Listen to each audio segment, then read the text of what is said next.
بسم اللہ الرحمن الرحیم۔ السلام علیکم ورحمۃ اللہ وبرکاتہ۔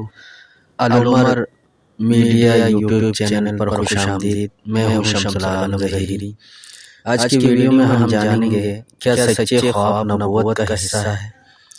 مطلب اس کا یہ ہے کہ جب حضور اقدس صلی اللہ علیہ وسلم کی بعثت کا وقت آیا تو ابتدا میں 6 ماہ تک آپ صلی اللہ علیہ وسلم پر وحی نہیں آئی، بلکہ 6 ماہ تک آپ صلی اللہ علیہ وسلم کو سچے خواب آتے رہے۔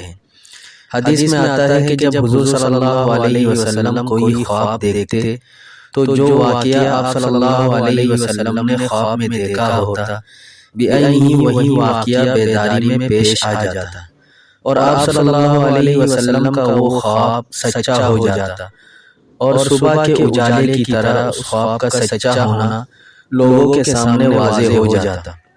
اس طرح 6 ماہ تک آپ صلی اللہ علیہ وسلم کو سچے خواب آتے رہے۔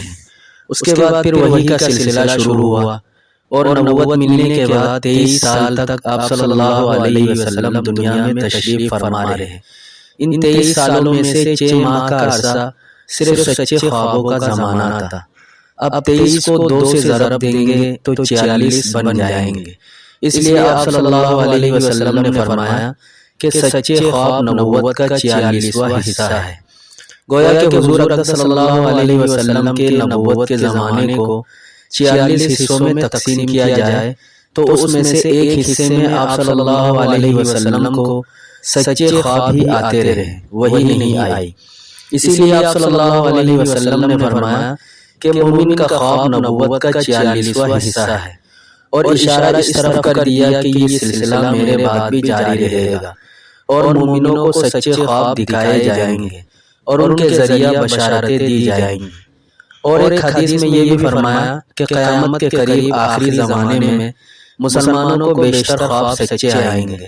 اس سے معلوم ہوا کہ خواب بھی اللہ تعالیٰ کی ایک نعمت ہے اور آدمی کو اس کے ذریعے بشارتیں ملتی ہے۔